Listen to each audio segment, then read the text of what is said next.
looks good. Oop, I forgot to put this on airplane mode. Yeah, I know people be trying to call. Rich, 8-figure, that's my type. That's my type. That's my type. Hi guys, welcome back to my channel. What y'all doing out there? It's been a minute. I know.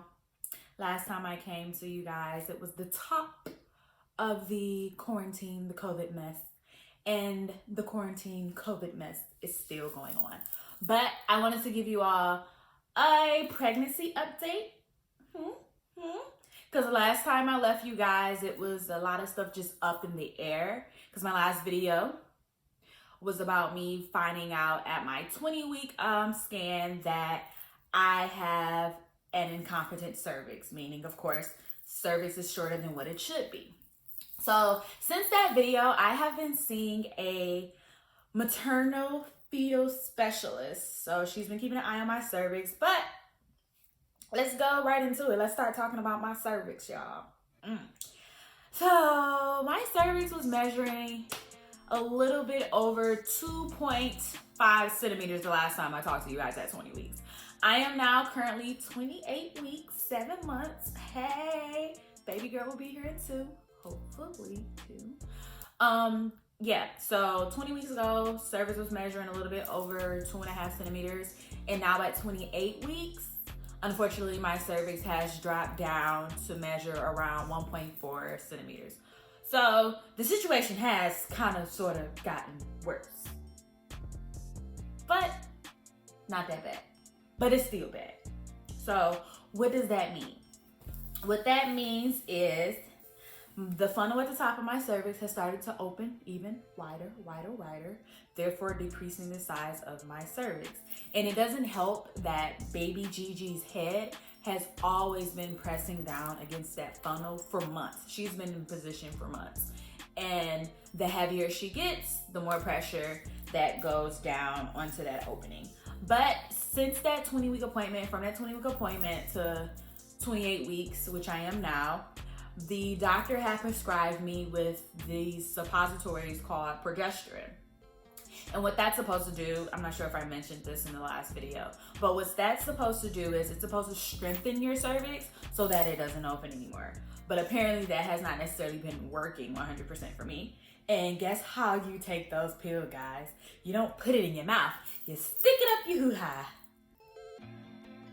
Okay, so I have to take those pills every night. But I will say it's been doing something, because, I mean, it could be worse. Some people don't even make it to 28 weeks with an incompetent cervix. That's a lot of times people find out they have an incompetent cervix when they go into preterm labor or they miscarry. But on top of taking those pills, I've been on bed rest. This is not my bed.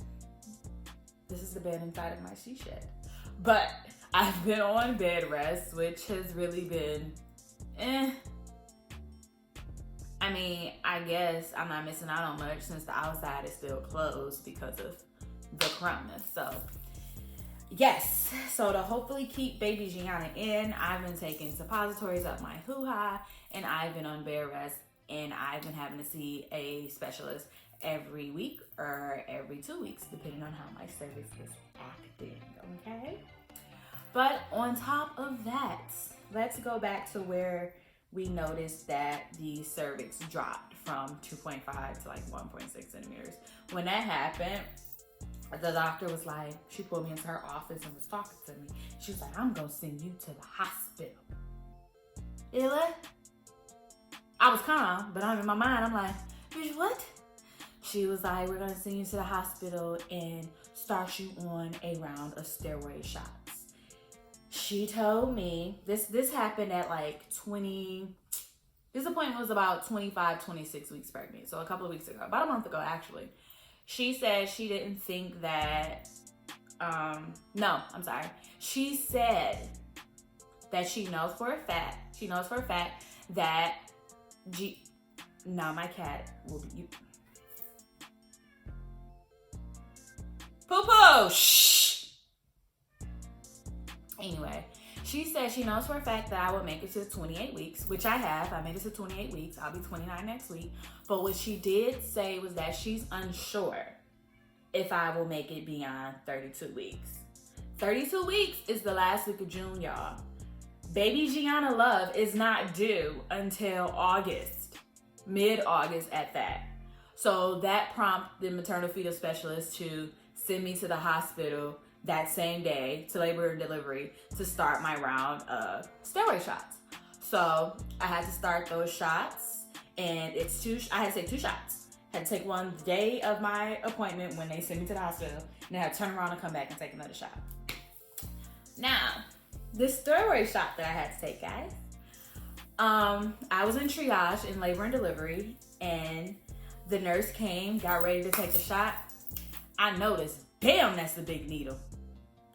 So I'm sitting there like, so which arm do you need for this shot? You know what she said? She was like, oh honey, this goes in your bottom.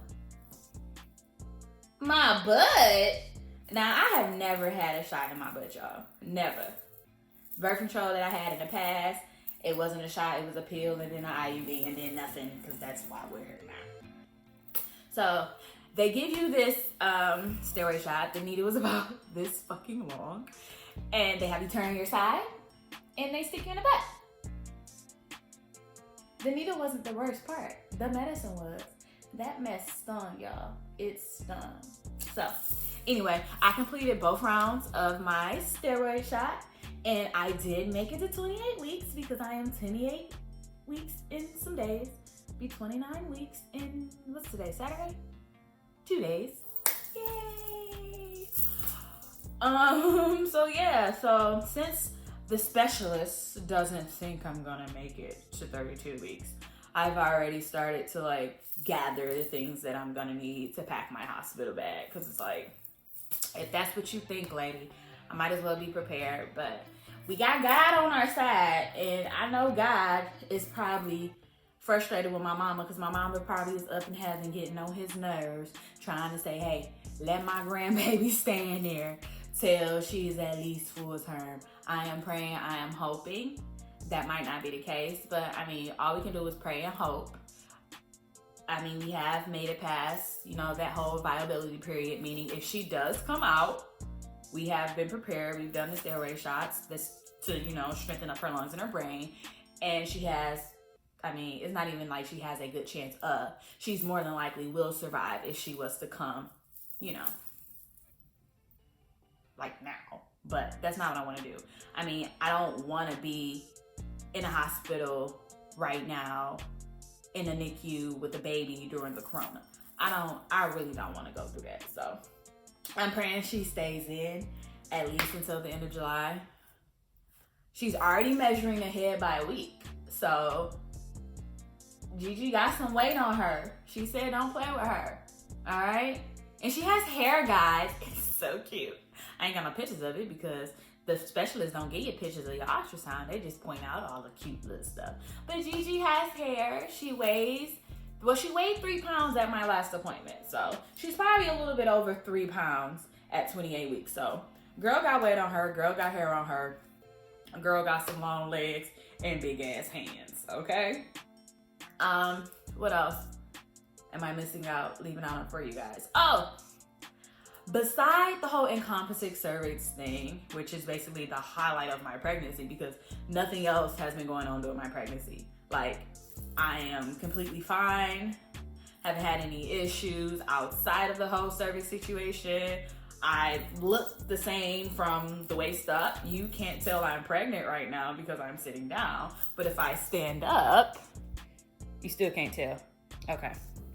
I'll show you guys my belly later. But besides the whole cervix situation, something new that's developed in my pregnancy. Baby Gianna likes to curl up on the right side of my body. And when she does that when I'm sleeping, she lays on what's called a sciatic nerve. And it is the nerve where you can feel the stuff in your lower back, your booty, your thighs, and legs, shit like that. I wake up in the middle of the night, guys, screaming, yelping, in pain now because Miss Gianna wants to lay on my nerve, meaning the right hip, the right leg. It has like a burning, stinging, tingling sensation Like, it hurts. It's terrible. I've never felt, it feels like, just think of like your muscles and someone's just like holding a lighter up under your muscles and like stretching them as far as they can stretch. That's what it feels like. It's so uncomfortable. So that's like been the highlight of my week, because that has just started happening all week. It happens every day. So I can no longer sleep on my right side, which fucking sucks because I like to sleep on my right side. So now I have to sleep on my left side, which really doesn't matter, because if I roll over in the middle of the night to go take a pee-pee, pain, ouch. So, I don't know, guys. I mean, I wish these videos were more like informative, gave you some facts, cool things about pregnancy, but literally it feels like I'm still living my everyday life. I'm just growing life inside of me, and I'm embarrassed. So, but of course, if in my little ramble, there is something else that you do want to know about, you know, the whole incompetent cervix, I think I got a little bit of knowledge on that now, being that I've been dealing with it for the last 8 weeks. You know, just go ahead, drop your question or comment in the comments below if you have, you know, anything you want to know, or send me an email, shoot me an email. That information is also in the description box. Other than that, I got 2 things for you. I'm going to show you my belly, and I'm going to show you baby Gianna's nursery that's like under construction. Okay? Hold on, belly time. So this is Gigi. She's in here. I wish my camera looked different so we can get my puff too, but it can't. I'm shooting on my iPad, guys. But that's that. I've gained 11 pounds so far.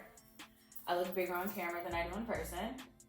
I gained all my weight in my belly and my booty. Ooh, it looks like a diaper booty. Finish. Here's our nursery. It's not necessarily done, but as you can see, her dad and her uncle have been working hard at putting things together. You know, she has a bunch of stuff to go on this wall right here. My favorite piece is her name sign. I will leave the information in the description box that shows where I ordered this from. Ignore these. These are for nail pops. People have to come fix those. So yeah, it's like a cute little floral thing. Pink and stuff. And this is like stuff from the baby registry, since we canceled our baby shower due to the corona. But I have put up my registry. So, yeah. Also, this is her closet. That baby got enough damn clothes and diapers. So, yeah, guys, that's a sneak peek of her nursery. Unfinished. She still has curtains and all kinds of things to go up. This ugly ass lamp still has to go in the basement. So, yeah. So that was my belly and her room. I hate when the light reflects. Ooh. Oh, that's another thing about being pregnant. The acid. That acid is real. But yes, that was my belly. That was her unfinished nursery, but it's coming along.